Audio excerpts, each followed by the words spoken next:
Sa ibang balita, mga magsasaka sa isang barangay sa Mangaldan, Pangasinan, problema ang kawalan ng maayos na daan papunta sa mga sakahan. Sundan sa report. Sa tuwing nag-aani ng palay ang magsasaka na si Mang Arturo, nahihirapan daw siyang dalhin sa highway ang sako-sakong palay. Bagamat may mga kuliglig naman na pwedeng pagsakyan sa mga palay, nahihirapan pa rin siya dahil makipot at mabato ang kanilang dinadaanan. Kaya minsan, binubuhat na lang daw niya ang mga sako ng palay. Mahirap Ay dahil po. dahil sa daanan. Ito ngayon medyo maputik. Saka nilagay namin sa traktor.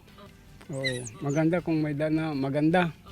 Ganito raw ang pare-parehong kalbaryo ng mga magsasaka sa barangay Malabago, Mangaldan, Pangasinan.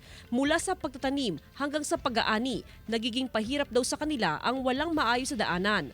Ang hinaing ng mga magsasaka, masusolusyonan na sa konstruksyon ng farm-to-market road. Magandang yun ma'am, magandang projects po yun dahil makakadaan na yung mga magsasaka natin, hindi na sila mahihirapan.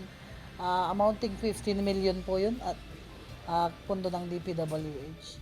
Aprobado na ang budget ng farm-to-market road. Hinihintay na lang na matanggap ng barangay ang notice to proceed para masimulan ang proyekto. Dederecho ang farm-to-market road ng Malabago hanggang sa barangay Alitaya. Target na matapos ang proyekto bago ang pagsisimula ng first cropping sa 2025. Kasama si Ron Alice Trietaniedo, Jasmine Gabriel Galban, One North Central Luzon.